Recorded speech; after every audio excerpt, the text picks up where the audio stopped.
선포합니다.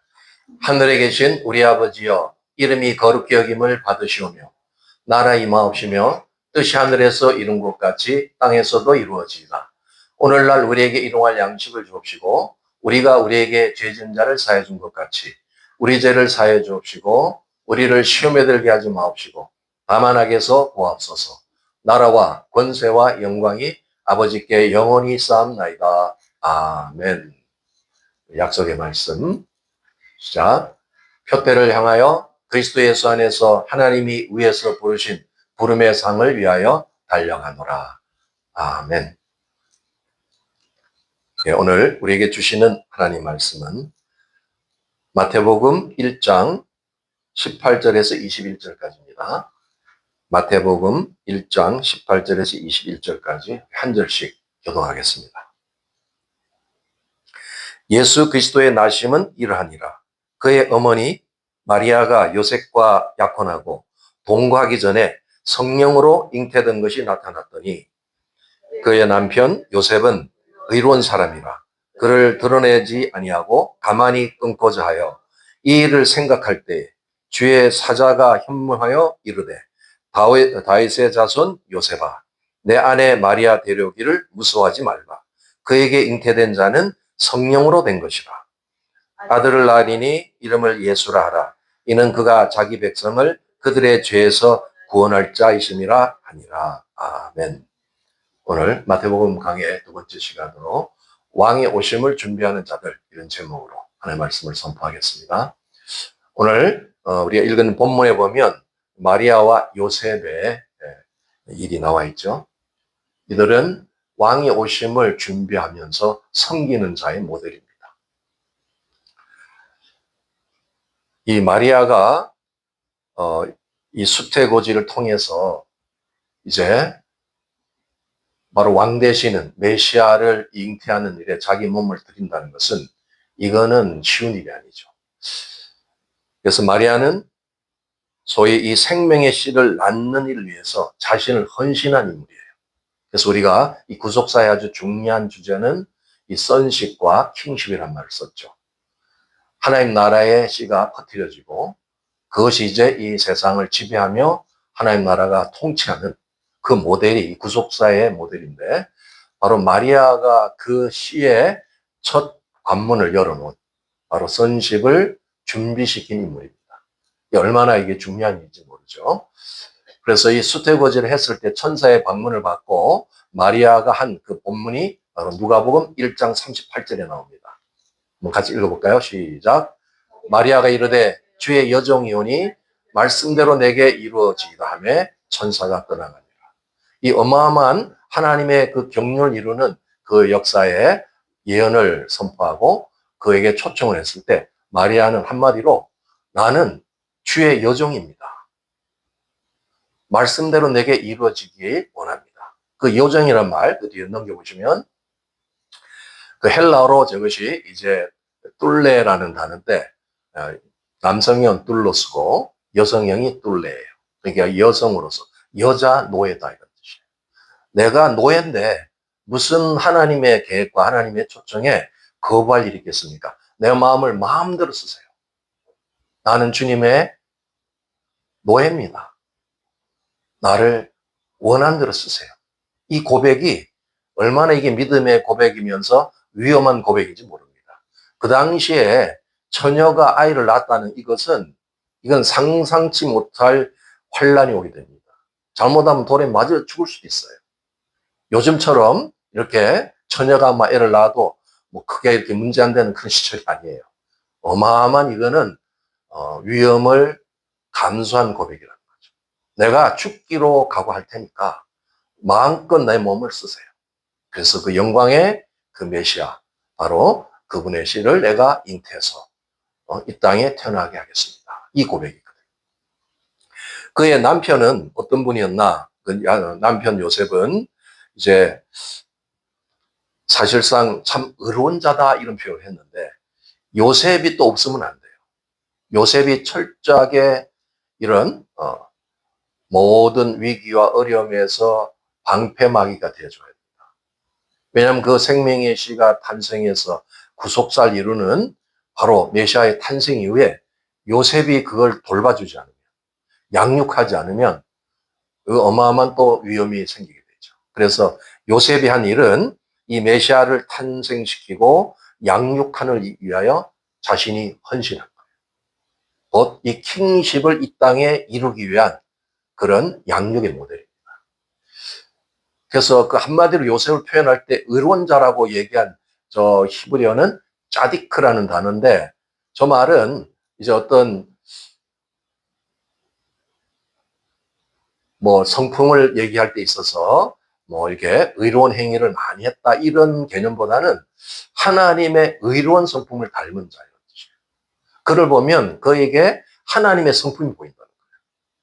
그런 아주 그 귀중한 성품을 가진 요셉이 철저하게 사실 자기가 뭐 이렇게 보호를 안 해도 상관이 없는, 정말 어떻게 윤리적으로 본다면 문제가 되지 않는데 자기 목숨을 걸고 철저하게 아기 예수를 보호하고 양육하는 바로 그 모습. 그게 오늘 이 현대사의 가정의 아버지의 모습이에요. 그런 아버지들이 나와야 돼요. 사실 요셉은 여기만 잠깐 언급이 됩니다. 뭐 성경에 다른 얘기들이 별로 없어요. 그러나 요셉은 바로 이 순간에서 이루어지는 이 사건으로 인해서 잠시지만 그의 그 기업, 그 영원한 그런 상급을 예비된 그런 분입니다. 얼마나 그 업적이 큰지 몰라요. 우리가 이 마리아와 요셉이 이제 왕으로 이 땅에 오시는 바로 예수님, 그 메시아를 철저하게 헌신적으로 준비한 인물이라는 거죠. 그래서 오늘 이 주제가 왕의 오심을 준비하는 자. 저와 여러분이 바로 그런 심령으로 우리가 이 땅에서 살아가야 하는 것이에요. 오늘 그것이 우리에게 주는 메시지입니다. 그래서 구속사를 이렇게 보면 하나님께서 어마어마한 큰 일을 계획하고 이 구속의 일을 이룰 때 천사들을 동원시키지 않습니다. 바로 사람을 동원시켜요. 천사들은 그냥 이제 메시지나 전해주는 그런 알려주는 그런 역할이지, 이런 큰 일은 바로 사람을 통해서 이루어집니다. 그래서 저와 여러분이 이 구속사를 완성하는데 다 같이 쓰임 받기를 예수 이름으로 축복합니다. 하나님은 이 시작한 일을 이제 완성하길 원하세요. 그게 종말이었대죠. 그래서 이 종말은 어렵고 힘들고 환난만 있는 게 아니라 하나님의 그 위대한 일을 완성하는, 하나님의 그 엄청난 큰 이 구원의 역사를 이 땅에서 완성하는 그날을 향해서 가는 게 종말이에요. 그러니까 우리가 그 대열에 동참한다는 것은 엄청난 우리의 그런 부르심이요, 그 영광이라는 겁니다. 그 이어서 이제 1장 22절부터 25절까지 예수님의 탄생에 대한 그런 말씀, 특별히 약속이 이루어져 있습니다. 한번 같이 읽도록 하겠습니다. 22절부터 25절까지요. 시작. 이 모든 일이 된 것은 주께서 선지자로 하신 말씀을 이루려 하심이라 이르시되, 보라, 처녀가 잉태하여 아들을 낳을 것이요 그의 이름은 임마누엘이라 하리라 하셨으니, 이를 번역한즉 하나님이 우리와 함께 계시다니라. 요셉이 잠에서 깨어 일어나 주의 사자의 분부대로 행하여 그 아내를 데려왔으나 아들을 낳기까지 동침하지 아니하더니 나음의 이름을 예수라 하니라. 바로 이 사건은 그 유대인들의 결혼 풍습에서 일어난 때입니다. 적어도 1년 정도는 약혼 기간을 거치고 그 다음에 결혼하는데 바로 이 사건이 약혼 기간에 이루어진 거예요. 그래서 실제적인 남녀 이런 동침이 없는 그런 순간에 일이 이루어진 것입니다.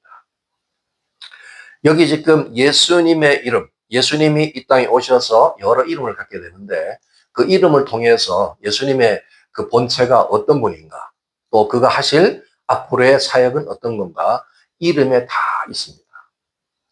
많은 사람이 그러죠. 아, 사람은 이름대로 된다. 그래서 이스라엘의 가장 중요한 것은 이름을 잘 짓는 거예요. 그 이름대로 되고, 어떤 때는 하나님께서 그 이름이 너무 안 좋아가지고 이름을 중간에 바꿔주기도 하죠. 그죠? 우리 한국 사람도 이름을 굉장히 중시해서 어떤 때는 이름을 뭐 아주 큰 돈 주고 바꾸는 경우도 있습니다. 왜냐하면 그 이름 안에 예언적인 삶이 예비되어 있어요. 그래서 예수 그리스도 이름을 보면 이 네 가지 이름이 주로 이제 사용되는데, 이제 앞으로 마태복음 16장에 나오는 그 베드로의 고백 속에 너희들은 내가 누구라고 하냐 했을 때 베드로가 하나님의 아주 영감을 받아가지고 고백하는 거 있죠. 주는 그리스도시요 살아계신 하나님의 아들. 뒤에 넘겨보시면 하나님의 아들이란, 그 하나님의 아들이란 말은 하나님이란 뜻이죠. 그분은 하나님의 신성을 가지고 이 땅에 오신 하나님이시다. 그래서 예수님은 신성을 가진 하나님이다, 이렇게 얘기하죠. 그 다음에 예수란, 우리가 자주 쓰는 이 예수란 이름은 이제 여호수아 2장에 여호수아란 말에서 그 근원이 똑같은데, 히브리어는 이것은 구원이라는 뜻이에요. 구원. 우리를 구원하는 자. 그리고 헬라어로는 고친다, 치료한다, 이런 뜻도 있어요. 그러니까 우리의 영혼을 구원하시고 우리 영혼력을 온전하게 치료하시는 분. 예수님 앞에 가면 우리의 영혼과 모든 육체의 문제들이 그분 앞에서 치료가 되는 거예요. 예수님은 그런 또 사역의 이름을 갖고 있습니다. 또 이제 그리스도란 말을 쓰죠. 예수 그리스도 같이 쓰기도 하는데, 그리스도는 아람어로 메시아 이런 뜻이에요. 메시아는 기름 부음 받은 자. 구약에 이제 세 가지 기름 부음 자들이 있었습니다. 기름 부어야만 되는 세 직분이 있었어요. 하나가 왕이고, 그 다음에 제사장, 선지자, 그렇죠. 예수님은 그리스도로셔서 그 구약에 이렇게 나눠져 있던 이 세 가지 직임을 한 몸에 다 받으셔서 이 땅에서 사역하신 분이에요.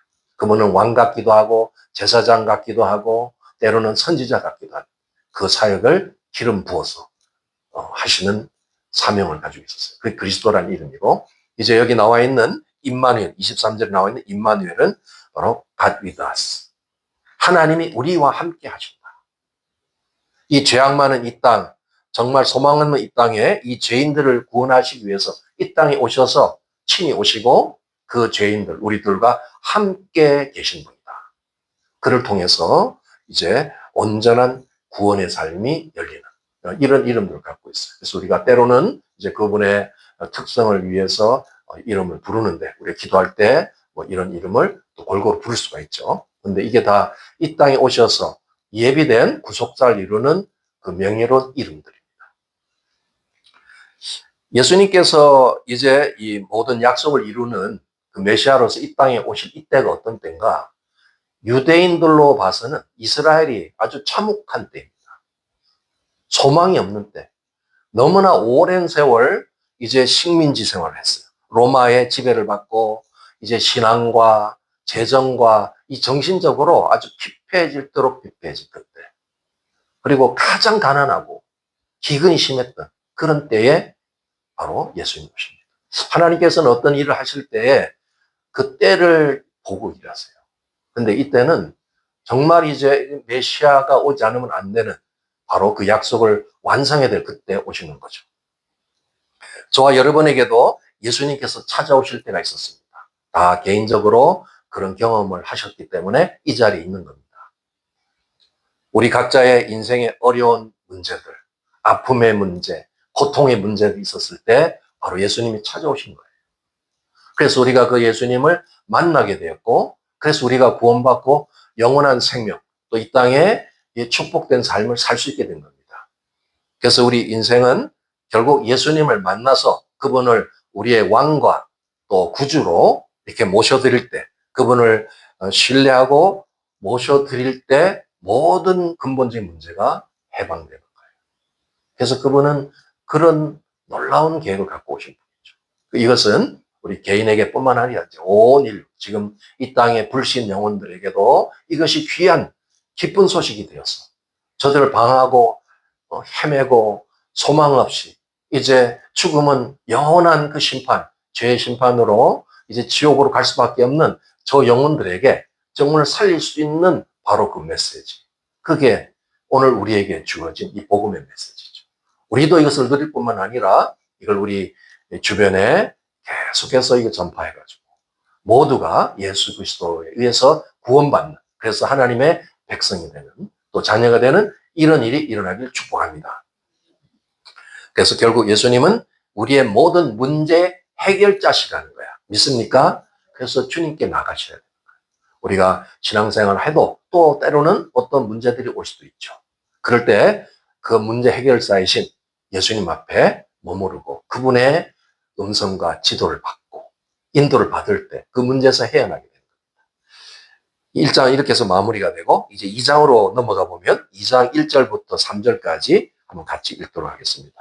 2장은 구체적으로 이제 예수님이 탄생하시고 예수님이 이렇게 고향이라는 나사렛에 정착하는 과정까지를 다루고 있는데 아주 그 겸손한 모습으로 뭐 세상의 왕자들은 태어나면 화려하고 이렇게 대우받고 그러지만 우리 예수님은 조용하게 그 사명을 위해서 이렇게 많은 환난과 고난을 겪어가면서 이제 정착하는 그 과정을 다룹니다. 그래서 우리는 여기서 그 겸손하신 목자, 왕 대신 그 예수님을 보게 됩니다. 그래서 2장 1절부터 3절을 한번 같이 읽도록 하겠습니다. 시작.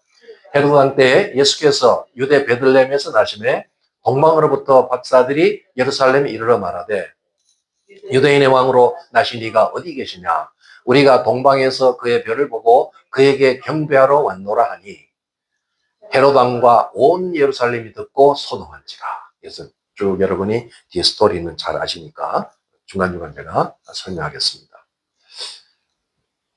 이 왕 대신 주님이 오셨는데 그 주님의 오심을 맞이하는 사람들의 다양한 태도가 나와 있어요. 이 장을 보면 여러 사람이 등장합니다. 여기 헤로드 왕이 이제 등장했죠. 헤로드 왕은 그 당시에 아주 절대 왕권을 누리고 자기의 정적들은 어떻게든 다 죽이고 자기 식구들, 자식들도 막 죽일 정도로 이 어떤 권력에 아주 이렇게 혈안이 된 그런 헤롯에게 어떤 왕이 온다 이런 얘기 들었을 때 놀란 거죠. 그래서 결국 헤롯 왕은 이 참된 왕을 죽이려는 대적, 어떻게든 죽이려고. 결국 나중에 2살 아이 미만 그 예수님을 죽이기 위해서 모든 아이들을 다 죽이는 이런 악한 인물이죠. 주님 오심을 좋아하지 않습니다. 또 제사장과 서기관들 있죠. 평생을 하나님의 말씀, 구약의 예언들을 공부하고 그렇게 예언을 대비할 사람들인데 이 제사장과 서기관은 너무나 형식적인 종교인들이에요. 그저 그 당시에 교권만을 유지해서 자기들의 배만 불리려 아주 타락한 종교인의 모습, 유대교 이런 지도자들인데 예수님의 오심이 별로 탐탁지 않아요. 이런 인물들이에요. 이제 천사들과 목자들을 동원시키죠. 이제 이 귀한 소식을 전하는 바로 천사들, 목자들은 주님의 오심을 기쁨으로 찬양하고 전하는 그런 역할이었어요. 이제 마지막 등장하는 이 동방박사들이 있죠. 이 동방박사들이 이제 별의 인도를 받아서 이렇게 찾아오면서 바로 예루살렘에 소동이 일어난 건데 바로 이 동방박사들은 예수님을 진정한 왕으로 영접하고 진정으로 합당한 예배를 드린 자, 경배한 자. 우리는 이 동방박사들에게서 뭘 배워야 되는가? 참된 왕을 어떻게 예배하는가? 참된 예배자의 모습이 무언가를 우리가 배워야 합니다. 우리는 은혜로 구원을 받긴 했지만 그 예배하는 모습이 너무 다릅니다. 사람들마다. 진정으로 예배하는 사람도 있고 건성으로 예배하는 사람도 있고 마지못해 예배하는 사람도 있고 엉터리 예배를 드리는 사람도 있고 오늘 이 동방박사를 통해서 우리의 예배를 한번 점검해 봐야 돼요. 이들은 예배를 그냥 드린 게 아니에요. 이제 왕을 찾아오기 위해서 얼마나 오랜 여행을 했으며 모든 것을 다 준비해 왔는데 미리 정성을 담아서 왔어요. 그게 바로 예물이에요. 최고 예물을 그 당시에 가지고 왔어요. 그리고 자신들을 이제 희생하는 희생이 있었고 또 철저한 준비가 있는 예배였습니다. 이런 정성과 또 이런 희생과 준비가 있는 예배, 여러분들 예배 속에 이것이 존재하고 있습니까? 스스로 한번 답을 해보세요. 그렇다면 여러분은 최고 예배를 드리는 거예요. 오늘 이 동방박사들이 봉헌한 바로 그 예물, 이 세 가지를 한번 보면 물론 이것은 아주 고가의 최고의 그 당시 아주 어마어마한 값을 치러야 될 그런 예물들이지만 그 의미가 들어있어요. 이것을 아기 예수, 이제 왕에게 이렇게 선물하고 있는데, 황금이라는 것, 황금 유향 몰약을 드렸죠. 황금은 바로 이 절대 왕권을 상징합니다. 왕이라는 거죠. 왕에게 드리는 거예요. 그래서 앞으로 왕으로 오신 그 예수님을 경배하는 그 예물이었어요. 또 유향은 깨끗한 거죠. 아름답고 향기로운 거. 이것은 신성을 말하는 겁니다.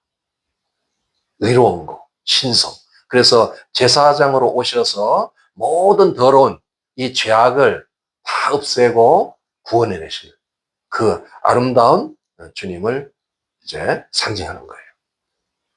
또 몰약이라는 것은 원래 시체에 쓰지 않게끔 방부제로 쓰던 거였죠. 이 몰약이라는 것은 바로 순환과 죽음, 고통을 상징하는 겁니다. 예수님께서는 결국 십자가의 제물로 희생당하게 될 것을 예언하고 있는 제물이죠. 그래서 이걸 통해서 온전한 예배를 드리고 있는 그 모습, 우리가 이제 배워야 하는 거죠. 우리가 그냥 오래 예배 생활을 많이 하다 보면 이게 식어지기도 하고 건성건성 드릴 수 있어요. 그러나 그 예배에 우리의 삶의 최고의 모습을 가지고 와야 돼요. 주님은 이 땅에서 뭘 보겠어요? 이 지상을 다 두루 관찰하고 계십니다. 우리가 지난번에도 나눴지만 수 없는 눈을 통해서 이 지상을 다 보고 있죠. 다 사진 찍고 있어. 이 순간에도 곳곳에서 예배도 이루어지지만 어떤 예배를 드리고 있는가? 주님이 그걸 보신다는 거예요. 우리는 겉모습만 보기 때문에 잘 모를 수 있죠? 그러나 하나님 우리의 중심을 보세요. 네가 어떤 준비를 해서 지금 어떻게 나에게 예배를 드리고 있는가? 그 예배가 주님 앞에 상달되길 축복합니다. 그런 준비를 해가지고 오셔야 돼요. 한 번의 예배를 드려도 하나님이 거기 임재하시고 우리 예배를 기뻐 받으시고 그 예배가 영광이 되는 그런 예배를 오늘도 기다리고 있어요. 그러니까 예배 시간에 딴 생각하고 있고 멍해 있으면 되겠어요. 집중해서 우리의 온 영혼이 깨어서 우리 영혼만 깨면 되겠어? 육체도 깨어서 힘을 다해서 주님을 바라보고 여러분이 이 보물찾기 할 때 보면 그 보물 찾으려고 얼마나 힘을 주고 눈을 가지고 부라리고 그러는데 주님을 찾을 때 멍해 있으면 되겠어요. 온전한 힘을 다해서 그렇게 주님 바라보고 예배드리고 주님의 기쁨의 시간이 되기를 축복합니다. 이 동방박사들이 이제 어떻게 인도를 받았냐 보니까 이 두 가지 방법을 통해서 인도를 받았어요. 하나는 별의 인도를 받았어요. 이걸 이제 과학자들이 옛날에 연구해 보니까 이 어떤 혜성이라고 그래서 혜성이 어떤 혜성이라는까지도 다 밝혔는데 그 혜성 아주 밝게 빛나는 별이 이동한 걸 쫓아온 거예요. 그 별의 인도를 받았어요. 또 하나는 꿈의 지시를 받습니다. 꿈을 통해서. 오늘 꿈의 얘기가 많이 나올 텐데 꿈은 아주 귀한 겁니다. 꿈은 영적인 거예요. 그래서 좋은 꿈을 꾸셔야 됩니다. 하나님의 계시를 받는 꿈, 하나님의 인도를 받는 꿈. 제가 잘 아는 어떤 목사님은 이분도 이제 꿈의 은사가 있어서 어떤 답을 얻기 원할 때 또 누가 또 질문해 오면은 무조건 꿈을 꿔. 그래서 잠깐 있어요. 네, 잠 좀 자고 올게요. 가지고 자고 와서 꿈을 꾸고 답을 얻어서 대답하는 그런 대단하신 분이 계셨어요. 왜냐면 꿈을 통해서 본 역사. 이 꿈도 잘 활용하라는 거야. 맨날 개꿈 꾸지 말고 영몽을 꾸세요. 그것도 훈련해야 돼요. 동방박사들은 이 별을 통해서 왔는데 별이라는 것은 가끔 하나님께서 이렇게 계시적인 그런 메시지를 줍니다. 하늘에다가 하나님의 계획을 다 알려줘요. 하늘의 징조, 앞으로 있을 여러 가지 일들을 하늘에다가 다 알려줍니다. 그 별을 잘 보고 연구하면 하나님의 계획을 알게 되죠. 요즘도 이제 조금 이렇게 메시아닉 주들을 보면 천체 연구를 많이 하죠. 그래서 언제 뭐 블라드 문이 온다 뭐 이런 얘기 많이 하는데 그거 다 그냥 일어난 일이 아니고 하나님께 메시지를 주죠. 조심해라, 깨어 있어라, 주의 때가 가깝다 이런 거를 알려주는 거예요. 놀라운 일이죠. 그래서 별을 잘 연구하다 쫓아왔고 또 이제 그 꿈을 통해서 지시를 그때그때 받았어요. 결국 이 동방박사들이 그 먼 데서 뭐 오는데 어디로 갈지 정말 방향감이 없으면 헤맬 수도 있는데 구체적으로 인도해 오죠. 왜 그러냐? 이 동방박사들 심령 속에는 주님을 예배하고 싶은, 진짜 왕을 예배하고 싶은 그 마음이 있었기 때문에 그런 마인을 가지고 있는 그런 사람들은 하나님이 철저하게 인도합니다. 우리 인생도 그래요. 네가 진짜 나를 예배하는 자냐? 그럼 내가 네 인생을 책임질 것이야. 방황하지 않고 너의 목적지, 내가 계획한 그 길을 안내할 거야. 그게 하나님의 마음이에요.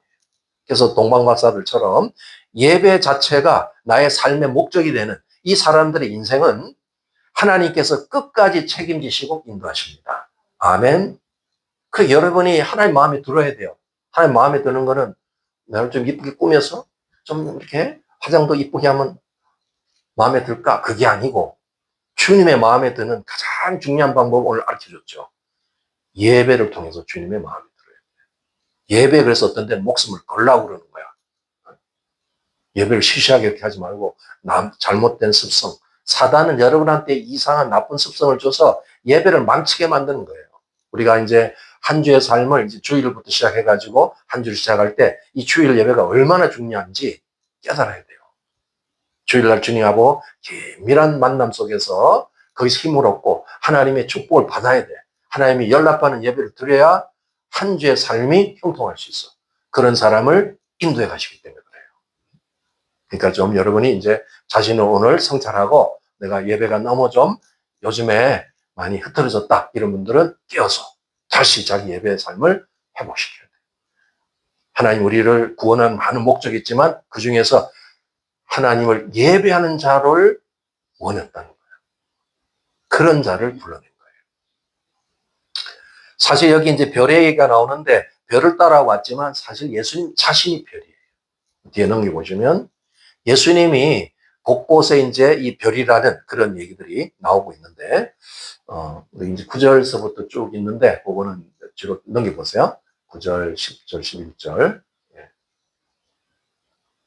예, 거기 이제 황금, 유향, 몰약 그 얘기를 했었습니다.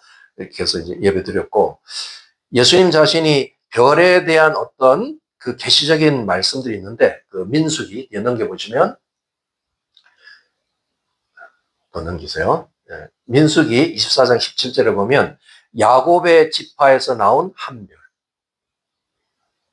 예수님 자신을 별이라고 성경에서는 계시적으로 말씀합니다. 예수님 별이다. 그 별이라는 의미는 많은 것이 있는데, 어떤 삶을 주관하고 이끌어가는 그런 인도자 역할이죠. 그 야곱 지파에서 이제 이끌어갈 한 메시아, 그 한 별이 나올 것이다. 또 베드로서 1장 19절은 어두운 밤을 밝히는 샛별. 깜깜한데 샛별 하나 딱 나오면 어둠을 몰아내고 빛으로 만들죠. 그런 밝히는 그 사명에 예수님에 대해서 샛별로 표현하고 있어요. 또 요한계시록 20장 16절은 아침을 여는 광명한 새벽. 깜깜하다가 새벽 미명에 굉장히 깜깜하죠. 근데 광명한 새벽별이 탁 비치면서 아침을 열어주는 이런 모습. 이 모든 게 이제 예수님부터 시작되고 어둠과 모든 이런 공허를 몰아내고 바로 이제 새로운 삶을 열어주시는 그 역할, 그 별이죠. 오늘 마태복음 2장 9절은 바로 이제 이 동방박사들을 이끌어온 그 별인데 그 예수님을 상징하고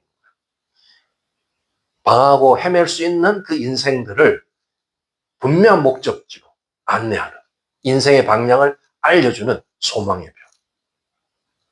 우리 앞에 잠깐 이제 그 나왔지만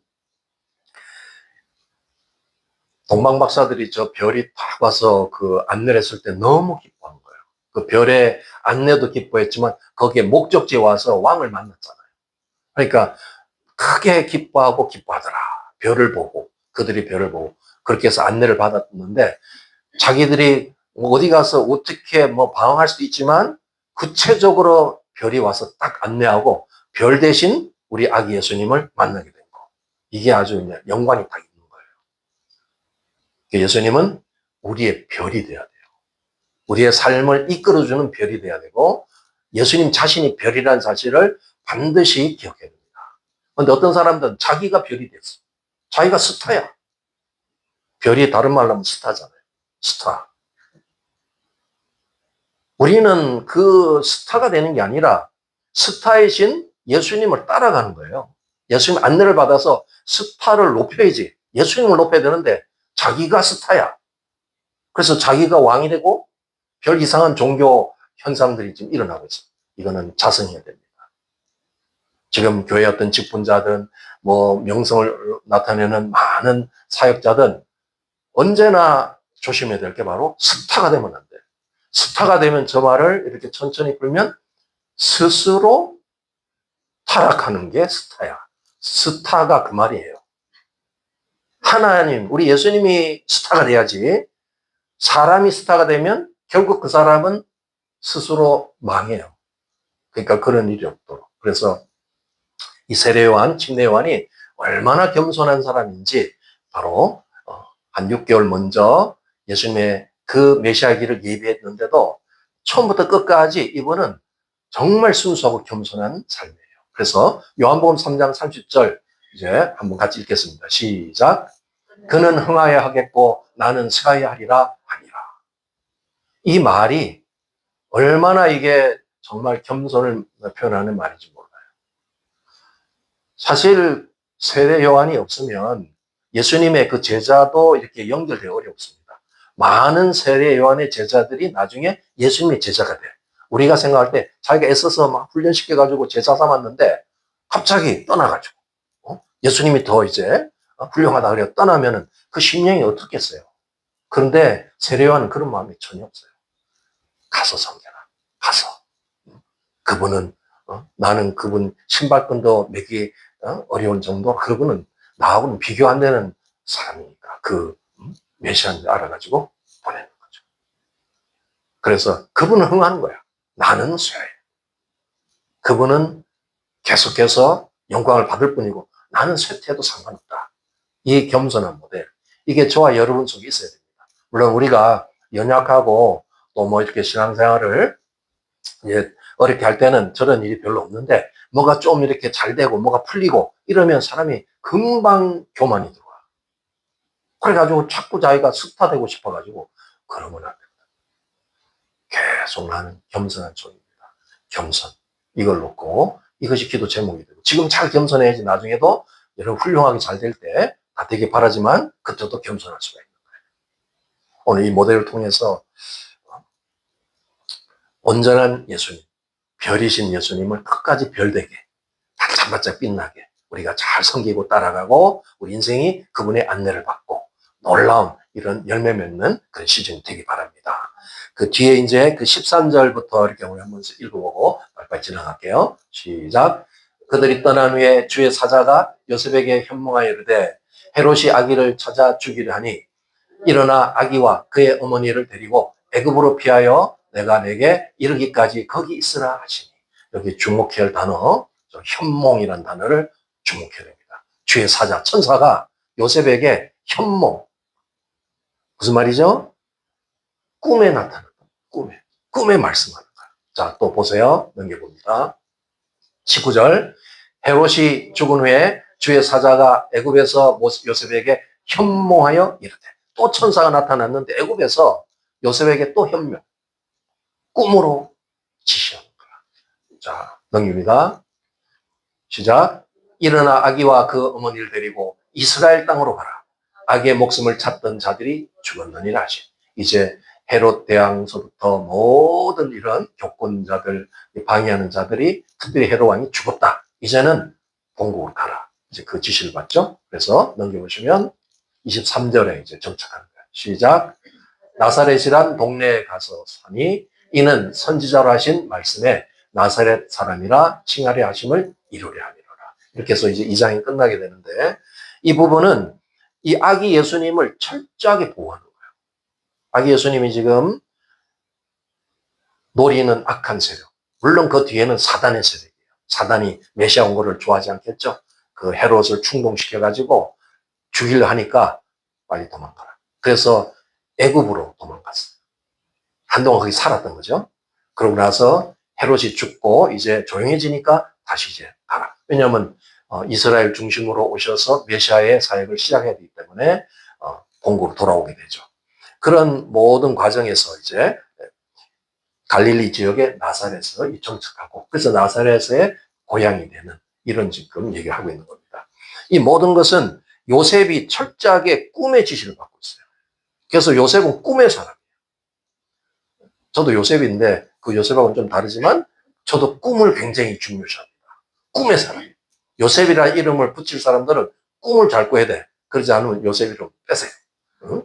요셉은 꿈을 잘 꾸는 사람이에요. 그래서 하나님의 지시를 구체적으로 꿈속에 받고 정확하게 안내를 받아요. 그러니까 어떤 때는 이제 우리 마지막 종말 때의 이 늦은 빛 주수에는 막 이렇게 영의 세계가 열리잖아요. 성령이 지배하면 환상도 열리고 꿈도 열리고 예언이 열리고 그런 시대죠.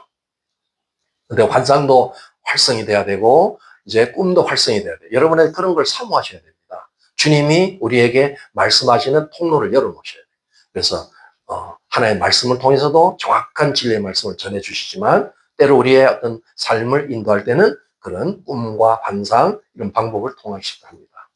그래서 그걸 자꾸 이렇게 해서 훈련하고 또 이렇게 요셉만 저렇게 인도받고 좋으면 안 되잖아요. 우리도 인도받아야 되니까 그런 놀라운 비밀이 있습니다. 하나님이 그렇게 해서 말씀해요. 영적으로 어떤 걸 지시할 때가 있어요. 결국 우리가 오늘 여기서 이제 살펴야 될 것은 진정한 왕의 오심을 대비하는 사람들, 준비하는 사람들 중에서 어떤 모습이 진짜 하나님이 바라는 모습일까? 오늘 이 동방 박사들 그리고 마리아와 요셉의 모델처럼 헌신적으로 그 왕 앞에 최선의 예배를 드리고 겸손한 종으로 섬기고 이제 왕을 왕되게 그분을 별되게 스타가 되게 안내하고 이렇게 인도하는 그 모델이 바로 우리에게 원하는 모델입니다. 그래서 저와 여러분이 오늘 이 말씀을 통해서 겸손한 종이 되어서 하나님이 최고로 기뻐하는 최상의 이런 예배를 드리는 그런 시즌이 되길 축복합니다. 그래서 우리 같이 한번 기도할 때 오늘 동방박사들처럼 예수님을 왕으로 섬기고 최고의 경배의 모습으로 이렇게 예배할 수 있는 우리가 되게 해달라고. 또 세례요한처럼 예수님을 왕으로 높이는 겸손한 성품을 가지고 그런 삶을 살아낼 수 있도록 위해서. 또 요셉처럼 꿈을 통해서 구체적으로 주님의 어떤 음성을 듣고 주님의 인도를 잘 받는 우리의 그런 깊은 영성을 위해서. 또 지금 나라들, 우리 특별히 한국과 미국이 주님의 구체적인 인도를 받아야 됩니다. 그걸 위해서 우리 주여 삼창하시고 간절히 통성으로 기도하겠습니다. 주여.